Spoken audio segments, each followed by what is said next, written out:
effectively, they won't trust you as much as you'd like them to, because it's authenticity that creates that connection. And when you have the courage to confess your mess to people, it gives them an opportunity to go, oh my God, me too. I'm so glad you said that. I always thought, people think I'm like fancy, or they think I'm so perfect or shiny because they see me in this little box, oh my God. I go, hell no. I'm a hot mess just like everybody else. And I'll tell you in all the ways. But I welcome all of that, and I'll tell you all the things that are that are messy about my life, and I don't aim for perfection ever. A, unattainable. B, it's what creates distance. Don't go for perfection. Go for messy. Messy is beautiful. I'm finding that in so much of what we do, right? I dabble so much here in the virtual world, and you're doing virtual and live. I don't think people are I certainly am not looking for perfect, right? There is something about having the ability to, I don't know, just show up as yourself and just to be real. So all that we've consumed since the beginning of the pandemic, right? Who knew? I didn't know what Zoom was. I didn't know what Microsoft Team was. I didn't know that. But to be able to understand that people are more interested in seeing something that's authentic than packaged, right? Mm-hmm. You've worked for big companies, right? You've done it all. Mm-hmm. You've been on television, right? You're a host.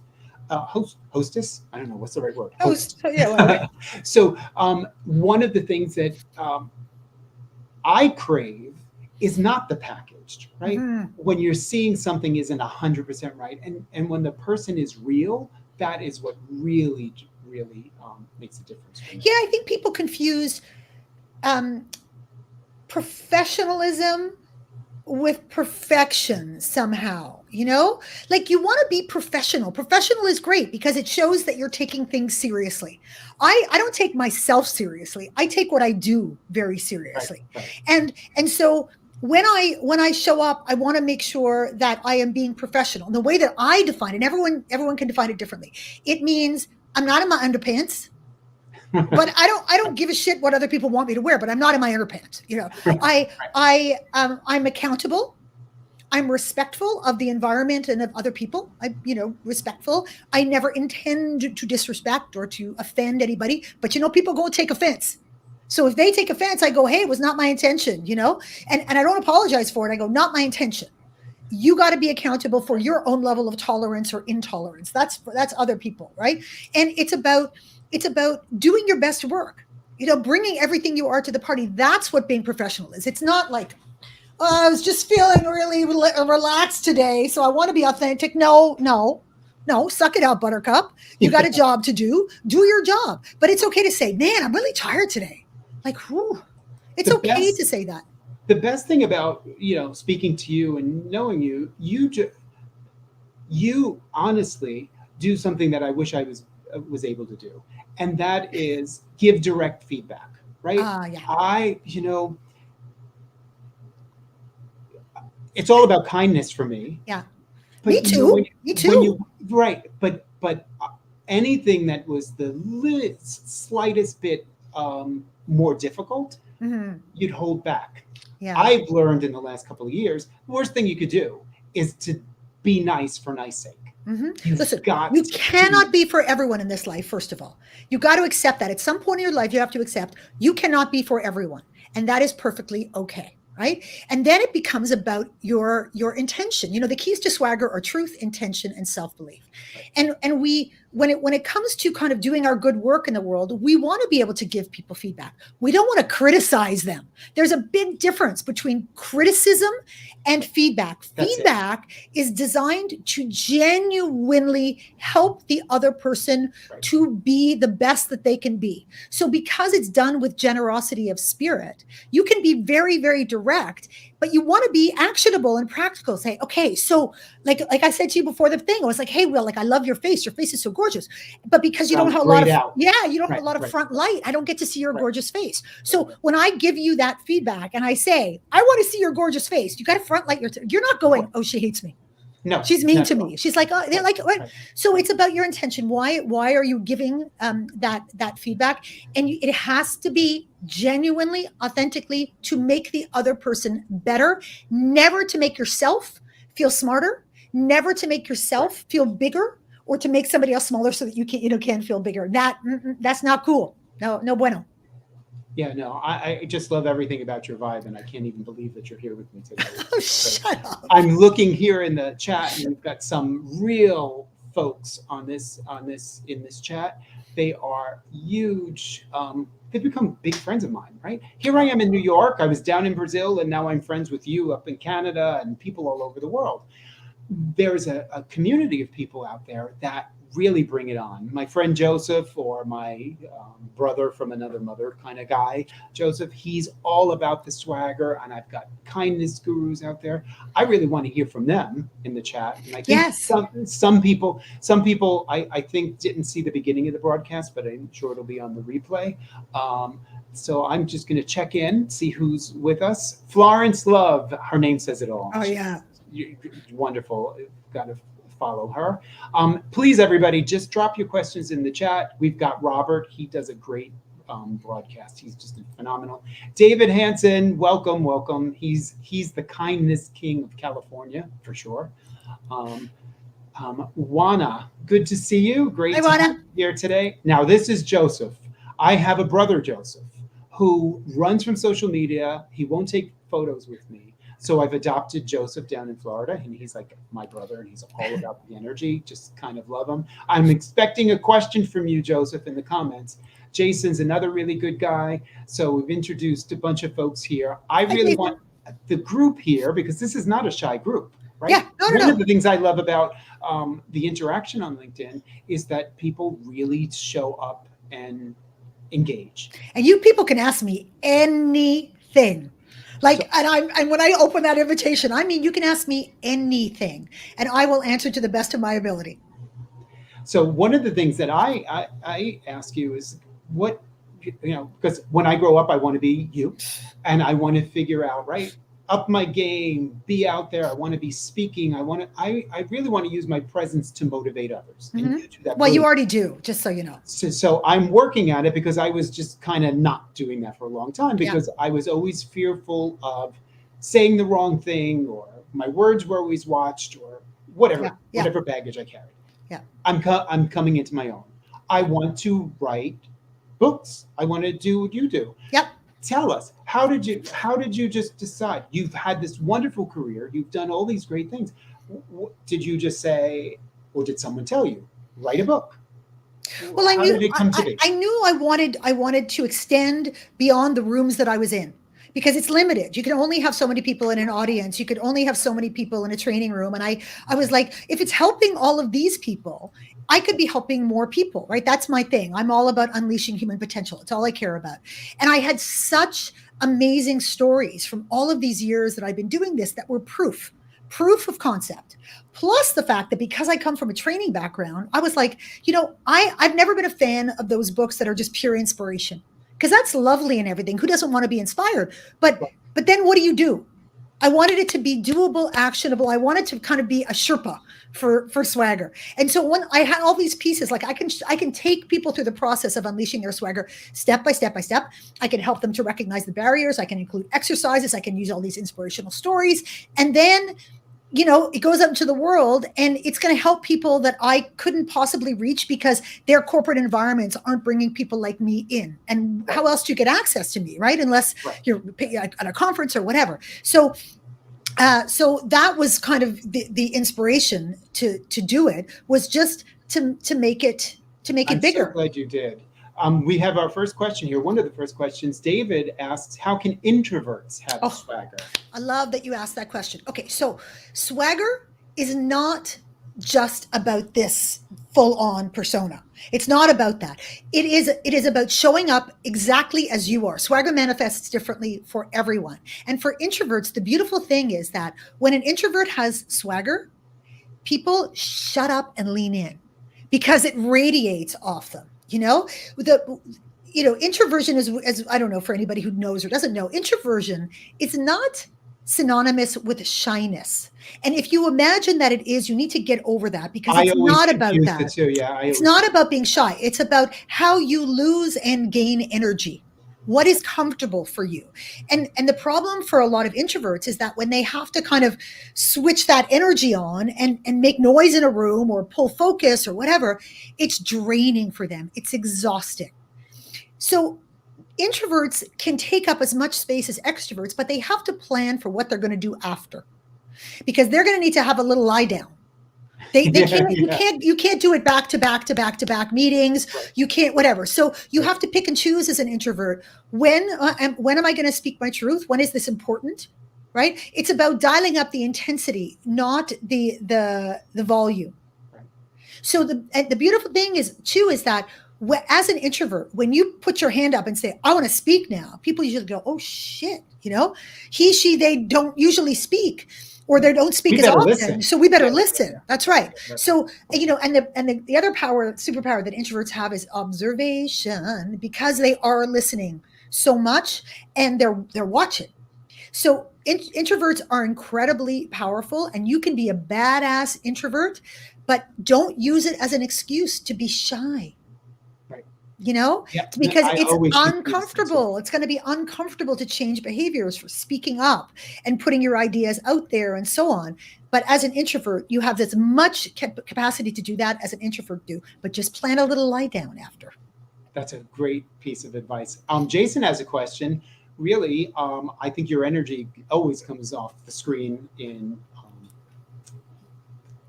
excess. And so who's been an inspiration to you in your career? My mom, for sure. She's the OG swagger queen. And my mother, raised us. I mean, I'm 58. So I was raised in the, late 60s, early 70s, when girls were not told to take up a lot of space. That was not the message that my mother gave me. My mother was like, girl, you got all the swagger. Don't ever lose it. That was the message for her, was use what mama gave you, right? And she told me over and over. I mean, my mother gave me lessons of gold. Like, one of the things that she told me, which is something worth sharing always, she said, Leslie, you don't start thinking about your legacy when you're an old lady. Your legacy starts right now. Every decision you make, every act of kindness or unkindness, every action you take in this world, every decision you make is going to leave stuff behind you. And it's going to impact the people around you. Right. And when your time comes, whenever it may be, you want to be able to say, hand on heart, I've left a legacy. Right? So she said, don't hold back from the world, because the world deserves to see all your swagger. They deserve to see all. We had good moms, and we're about the same age. Yeah. I think months apart. Yeah. So totally understand that. And myself, growing up as a gay man in the 70s. Yeah, we talked about that. Yeah. That's not something we talked about, right? I can talk about it openly now, and I'm married. But when we were growing up, that was something you just didn't talk about. So maybe that's part of my swagger coming out, right? That's right. Yeah. There will be circumstances that are going to inhibit you. Cultural is going to be in, cultural issues and so on. I've talked to so many people that have come from a multitude of cultures that say, in my culture, you couldn't and you wouldn't and you shouldn't and you didn't and so on. Yep. But they eventually did. They eventually figured out that was just holding them back. But you sometimes have to do what you need to do to survive, Exactly. And you do it until you find other ways to create the world that you need to create, so that you can be all that you can be. Robert has Robert's a question. Yeah. Excuse me. How do you balance being friendly while exercising healthy authority to influence others? Yeah. Or does being friendly even matter? Well, I think you want to be human. You got to be human, because people they will not be influenced by a machine. So influence, the concept of influence is very complex. What kind of influence do you want to have? Do you want it to be a push or a pull, right? Do you want it to be something that's based on authority, whatever, control? Is it influence because people want to do things for you, because they're inspired to do things? So I think about the end goal. Think about what you're trying to accomplish first. And then think about, what is it, the world that I want to create for the people that I'm trying to influence? Do I want to influence through fear? Do I want to influence through reward? Do I want to influence through merit? Whatever. So first of all, different people will be influenced by different things. So you've got to think about what's going to work for them. But the hammer doesn't work. The carrot, the stick doesn't work. Here's something that I've learned about human nature in all my years. There's one thing that everybody wants to experience in the business world. One thing. And I ask people what it is, and you tell me, what do you think it is? Well, if you had to guess, one thing. I was raised that in the business world, you're supposed to get a title and be super successful and make tons of money. Myself, I was much more intrigued by the people, the human element of it, myself personally. But I was taught you go after the big job, the promotion, and the money. Well, you're really close to it, because the one thing that people want to experience in order to be happy at work is a sense of progress. They want to feel like they're either moving themselves forward or moving the organization or the goal or the vision or whatever it is, to feel like their contribution is going to help move things forward in some meaningful way. If you can figure out, show up every day, I better this needs to mean something. Yeah, though it's got to be worth something, and it's not just going to be about paycheck. It's not going to be about different people are motivated by different things, but to create real influence is you give space and opportunity and recognition for progress. That to me is the thing that keeps people moving forward. And you don't have to be a hard ass to do that. It's more about taking away the barriers to success and making people understand that that's what you are doing. Because then the onus is on them. It's, I'm removing the barriers to success. Now you got to show up. You got to bring it. Right. So I don't have to be mad at them. Empowering them. Yeah. Well, you can't. The word empowering makes me a little crazy, because it implies that you can give somebody. Yeah, you can. Empowerment is something you have to take, right? But you create an environment in which they can empower themselves to do that. And you can be friendly as hell in that. Like I've always been a really friendly boss, but people know you don't mess with her. I can see. She will give you everything and do everything and set everybody for success and all those. But if you fizzle with her, it's not going to go well for you. Right. That kind of thing. Because I'm going to get mad at you for that. I'm going to go, what? You're getting in your own way. I was really clear, and now you've gotten in your own way. What is it that you need from me? The other thing too is, as leaders, we think it's our job to solve everyone's problems. It's not. Right. It's you not. help people figure out for themselves. You don't ask, what can I do? You ask, what needs to be done? Right. Because it may be something that they can do for themselves. That was a long address, Ryan. Was it Ryan? Ryan. So the last one, this is Ryan's new question. This is a new question from Ryan. Yeah. Say. It's a really good question, because people, what's the fine line between embracing leading with swagger versus as being perceived as that obnoxious, oh my God, here they come type of Well, if you're that, you don't have swagger. If you're obnoxious and cocky and arrogant, that's not swagger. Right? So by definition, if you're doing that, you're an asshole. And you're going to get what you deserve. So forget that. Think about swagger really just as saying, what is it that I want to say right now? The humanity of it all. Yeah, not holding back, being not afraid to connect, not to show people that you are not perfect, not to speak to their hearts, not just their heads, to allow them to see into your world a little bit, to have humility while still having hustle, all of those things. You don't have to, you don't have to walk around going, I'm this, I'm that, whatever. But if there's an opportunity to shine a light on yourself, that's okay too. Right. I will tell you that I'm awesome. Right. Some people will believe me, and some people won't, and that's fine with me. But if I don't think that I have something to offer, then who else is going to believe it? But I'm not better than anybody else.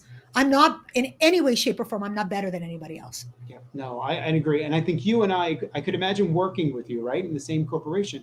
We have similar but very different personalities, but we can still bring our own swagger, but be working in the same direction. Yes. Right? We would have been Swagger the biggest cheerleaders. Yes. Cheerleaders. We would have been like, okay, everybody, come on. No. Let's get it happening, all that kind of stuff. Jason has a really good question. Do you have a daily routine that you adhere to before you get the day started? No. I'm not much of a routine person. I box. I love to box. And if I can box in the morning, I'm always happy. So I'll go to the gym and I'll box if I have that opportunity. I have kids, so I got to get my routine is like the shitty morning mom thing. It's like, oh God, please eat. Oh God, I have to make the lunch. Oh God, come on, get your stuff for school. And then when everybody is gone, well, now not everybody is gone. My kids are at school or my whatever. My elder one is now working from home because she's home from university. So it's just like I have a cup of coffee and go, or if I don't have to work, I paint. That's my other fun thing. Yes, I do follow you on Instagram. You do. Yeah. And so for me, the greatest thing that I think I have accomplished over the last, 10, 15 years is really, I've orchestrated the life that I want. Like I work when I want, I don't work when I want. I'm not a slave to social media. I love it because it's fun, social media, but I don't care if I don't post for a week. And I do. And if I've got something to say, I'll say, but I'm not. You'll be there when you get back. Yeah, and if they're not, that's okay too. Whatever. Jim Noon is here. Jim and I used to work together back in our Met days. He talked about swagger. He's someone who taught me so much. So Jim, if you're still on and listening, I can't even begin to thank you how much you taught me back in our days. So he's talking about courage is key. Insecurity and talking down to others is the opposite. Yes, King. Swagger King right there. Yeah, it is because it's about your intention, right? It's about your intention. And if your intention is anything other than to not just better yourself, but to better the collective and the greater good, you don't have swagger. Sorry. Exactly. And I think, there we got an awe from Jim. So he's still watching. At least somebody's watching here, watching us today. It really, I think of we all have these stories. I'll just share a quick one. We've had bad bosses and we've worked with people that aren't necessarily the greatest. And when you're a sensitive soul, and I think I'm a sensitive soul, you try to be kind, right? Yeah. Who isn't? No one wants to get their feelings hurt. But sometimes when you're overly positive and overly looking for the good in everyone and everything, you can be burned by people that understand that in you, right? People can see that it's easy to put someone else down. So I don't know, do you see or do you coach people, how do you deal with that bad boss? How do you deal with that person who sees your light, sees your swagger, but does everything to dim it down? How do you have the courage to stand up and say something? Well, one lesson is that no one can take your power. Unless they can try. You have to give it to them. And if you choose to give it to them, they'll take it. Because those people, those bad bosses, the reason that they're bad bosses is because they don't have enough power themselves. They're insecure. They're not in a healthy, happy place. And so first of all, I have empathy and compassion because I go, that can't be fun to be that person. Can't be fun to live in that skin because everybody's reacting to them in a certain way. We all know the bad boss, everyone knows they're an asshole. You know what I mean? And they're probably trying to overcompensate because of the things that they're lacking in themselves. They don't feel confident. They don't feel loved. They don't feel respected, whatever it is. So compassion and empathy first. The second thing is that I speak my truth to them because being kind doesn't mean that you're marshmallow. I'm not a marshmallow. I'm a hard ass. I'm super kind, right? So what I do with those people is I look for an opportunity to sit down and speak my truth in a way that is good for them. So I'll sit down. If you have a bad boss who's leading you in the wrong way or managing you in the wrong way, to sit down and say, look, I really respect what you're trying to accomplish here. I see what you're trying to do here. I respect your history and your career and the things, and do your homework so you know about the person. And then say, I want to be a part of that for you and with you. I feel like there's some kind of a disconnect where we're not really understanding each other's communication styles or whatever the thing is. And I really want to have that discussion so that we can be more aligned and that I can help you to support the work that you're doing. No one's going to be mad at that. No one's going to be mad at that. So I'm going to end up having greater insight and greater understanding. And I'm opening the door to that kind of communication, but I'm doing it in a way that's not critical. It's not, you do this and I don't like it when you do that and you make me feel and no. It's about us and we and what we're trying to accomplish together. And you show that to somebody, and you may have to do it 5 separate times in 5 different ways. At the end of the day, If you have genuinely tried all kinds of techniques and the person is berating and belittling and disrespecting you, you got to go. You're not Yeah. in prison. Correct. You're not in prison. It Right. may just be that the environment, the culture that's allowing that behavior to go on Exactly. unchecked is not the right thing, because if you're complaining, you're not the only one who's complaining. And they're Correct. choosing not to do anything about it. So the organization is telling you what they value. And it's not you. It's something other than you. You know, I'm mindful of the time because I know you're quite popular and you have another gig to go to after this one. So we have about 5 minutes left. You probably hear this in your work. I now look back at some of the bad bosses I had, or one that was borderline psychotic. Haven't Really, we all? and you know, that was painful and you learned a lot. I honestly now look back at that period of time. While I will not be friends with this person, I'm actually better off for that experience because I learned something. Absolutely. And Absolutely. so If you you wish that only others bosses, don't have you to go don't, through it. yeah, But if you have you to if learn. you only have good bosses in this life, you don't learn how to deal You don't with learn different personalities and adversity. You don't develop that social psychological nuance that we all need. The number one skill to succeed in this world is people skills. Absolutely. It'll take you Now anywhere more and than everywhere. Oh yeah, big now time, more big than ever. time. Yeah, Now more than ever. yeah, And I think Felix is agreeing with the yeah, toxic yeah, environment. yeah. Um, you know, this, and I guess some final thoughts. You know, as I love to bring people like you here, right? LinkedIn is a business platform, right? Business to business. We're talking about I want to help you. You're helping me. Your book has helped many people. Well, I really love your thoughts. We're now at a different place in work, Mhm. right? I was this really ultra conservative in one of the most conservative places in the United States, if not in the world. Loved what I did for so many years, but I knew mid pandemic I need a bigger box. I need to do something else because, How like, about no box at all? Well, no box. no Yes. box. My box is, what is it? Ozone. The world. That's Yeah, right. yeah, the ozone. Yeah. The ozone will be my box unless I go up to space. But people need to work differently. There's such a lack of leaders who lead with heart and soul.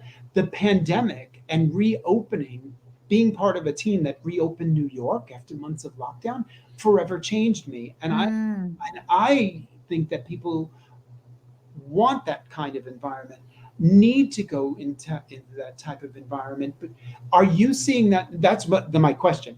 Are you seeing that in the people that you work with? Are organizations just at a loss because the old paradigm is smashed, broken, top down, the boss says, has not been working? Yeah. It's over. What Yeah. do you see? What do you see a future?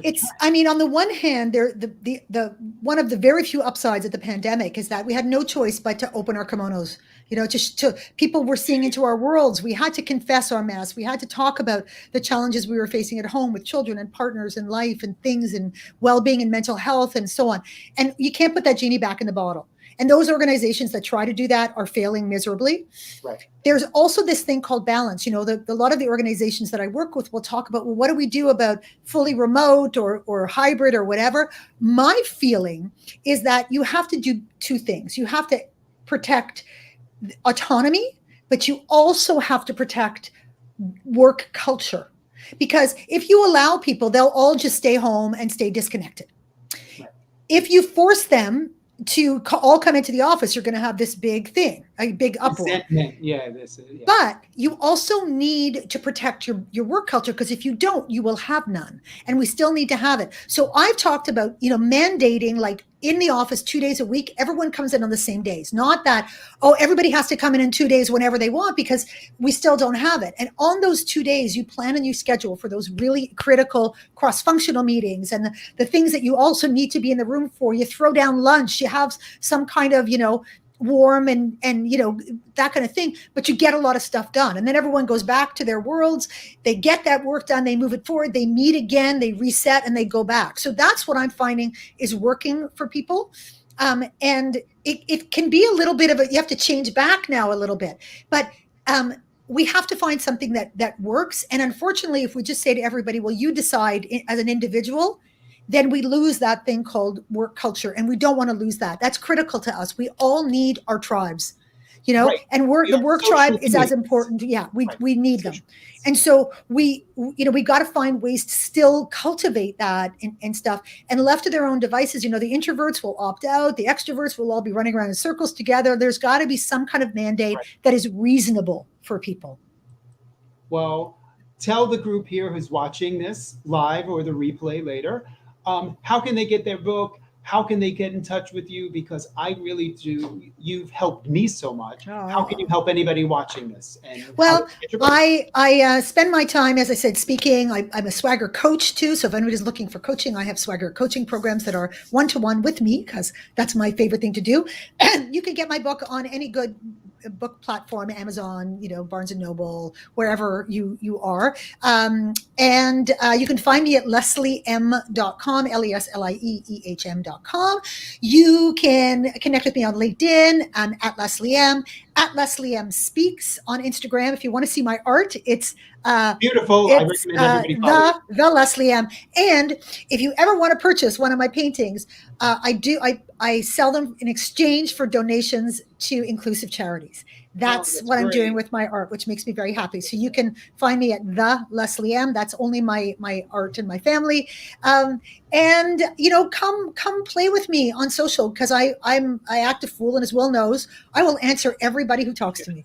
Because I just answered love my people. call, right? Of course, because I love people. And to know that people are investing in themselves, and that they're on their swagger journeys, that they're doing the work, I got all the time for it. So I'm here for all of you. I will support you the best that I can. And the world is a better place for more people having swagger in it. That's the world that I want to live in.